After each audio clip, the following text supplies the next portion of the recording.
Polaris, H.P. Lovecraft. Into the north window of my chamber glows the pole star with uncanny light. All through the long hellish hours of blackness it shines there. And in the autumn of the year, when the winds from the north curse and whine, and the red-leaved trees of the swamp mutter things to one another in the small hours of the morning under the horned waning moon, I sit by the casement and watch that star. Down from the heights reels the glittering Cassiopeia as the hours wear on, while Charles Wayne lumbers up from behind the vapor-soaked swamp trees that sway in the night wind. Just before dawn, Arcturus winks ruddily from above the cemetery on the low hillock, and Coma Berenice's shimmers weirdly afar off in the mysterious east. But still the pole star leers down from the same place in the black vault, winking hideously like an insane watching eye which strives to convey some strange message, yet recalls nothing save that it once had a message to convey. Sometimes, when it is cloudy, I can sleep. Well do I remember the night of the great aurora, when over the swamp played the shocking coruscations of the demon light. After the beams came clouds, and then I slept. And it was under a horned waning moon that I saw the city for the first time.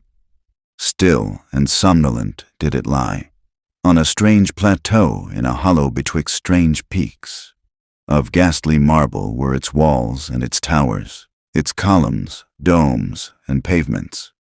In the marble streets were marble pillars, the upper parts of which were carven into the images of grave-bearded men. The air was warm and stirred not, and overhead, scarce 10 degrees from the zenith, glowed that watching pole star. Long did I gaze on the city, but the day came not. When the red Aldebaran, which blinked low in the sky but never set, had crawled a quarter of the way around the horizon, I saw light and motion in the houses and the streets, forms strangely robed, but at once noble and familiar, walked abroad, and under the horned waning moon men talked wisdom in a tongue which I understood, though it was unlike any language I had ever known. And when the red Aldebaran had crawled more than halfway around the horizon, there were again darkness and silence. When I awaked, I was not as I had been.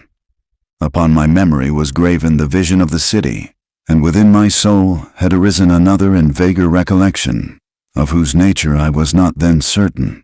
Thereafter, on the cloudy nights when I could sleep, I saw the city often, sometimes under that horned waning moon, and sometimes under the hot yellow rays of a sun, which did not set, but which wheeled low around the horizon, and, on the clear nights, the pole star leered as never before. Gradually I came to wonder what might be my place in that city on the strange plateau betwixt strange peaks. At first content to view the scene as an all-observant, uncorporeal presence, I now desired to define my relation to it, and to speak my mind amongst the grave men who conversed each day in the public squares. I said to myself, this is no dream, for by what means can I prove the greater reality of that other life in the house of stone and brick south of the sinister swamp, and the cemetery on the low hillock, where the pole star peers into my north window each night? One night, as I listened to the discourse in the large square, containing many statues, I felt a change, and perceived that I had at last a bodily form. Nor was I a stranger in the streets of Oletho, which lies on the plateau of Sarkis, betwixt the peaks Noton and Katifonek. It was my friend Alos who spoke, and his speech was one that pleased my soul, for it was the speech of a true man and patriot.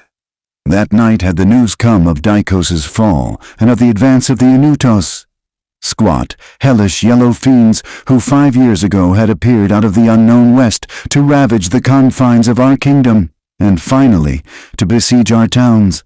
Having taken the fortified places at the foot of the mountains, their way now lay open to the plateau, unless every citizen could resist with the strength of 10 men, for the squat creatures were mighty in the arts of war, and knew not the scruples of honor which held back our tall, gray-eyed men of Lomar from ruthless conquest. Alos, my friend, was commander of all the forces on the plateau, and in him lay the last hope of our country. On this occasion he spoke of the perils to be faced, and exhorted the men of Oletho, bravest of the Lamarians, to sustain the traditions of their ancestors, who, when forced to move southward from Zobna before the advance of the great ice sheet, even as our descendants must someday flee from the land of Lomar, valiantly and victoriously swept aside the hairy, long-armed cannibal Gunofkes that stood in their way. To me, Alos denied a warrior's part, for I was feeble and given to strange faintings when subjected to stress and hardships. But my eyes were the keenest in the city, despite the long hours I gave each day to the study of the Nicotic manuscripts and the wisdom of the Zobnarian fathers.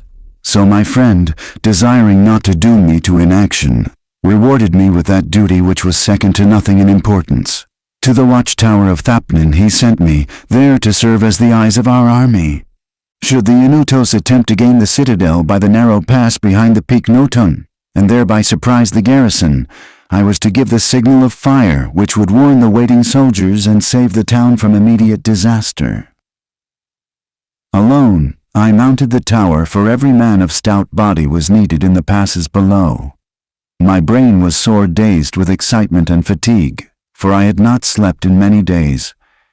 Yet was my purpose firm, for I loved my native land of Lomar, and the marble city of Oletho that lies betwixt the peaks of Noton and Catiphonic.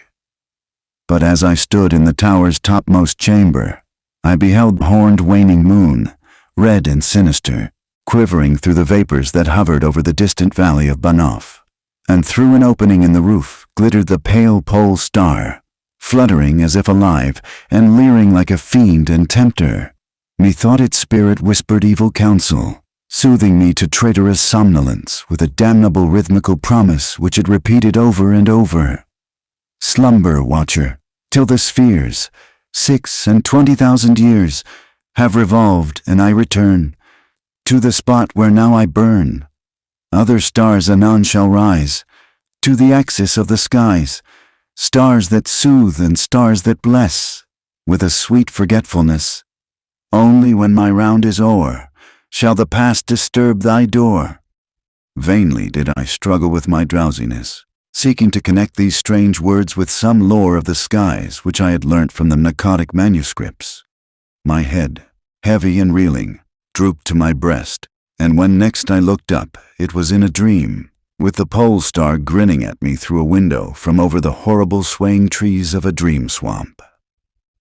And I am still dreaming. In my shame and despair, I sometimes scream frantically, begging the dream creatures around me to waken me ere the Inutos steal up the pass behind the peak Noton and take the citadel by surprise. But these creatures are demons, for they laugh at me and tell me I am not dreaming. They mock me whilst I sleep, and whilst the squat yellow foe may be creeping silently upon us. I have failed in my duty and betrayed the marble city of Oletho. I have proven false to Alos, my friend and commander. But still these shadows of my dream deride me. They say there is no land of Lomar, save in my nocturnal imaginings, that in those realms where the pole star shines high and red, Aldebaran crawls low around the horizon. There has been naught save ice and snow for thousands of years, and never a man save squat yellow creatures, blighted by the cold, whom they call Eskimo. And as I writhe in my guilty agony, frantic to save the city whose peril every moment grows, and vainly striving to shake off this unnatural dream of a house of stone and brick south of a sinister swamp and a cemetery on a low hillock, the pole star, evil and monstrous, leers down from the black vault, winking hideously like an insane watching eye which strives to convey some strange message, yet recalls nothing save that it once had a message to convey. The end of the story. Like, comment and subscribe to support the channel.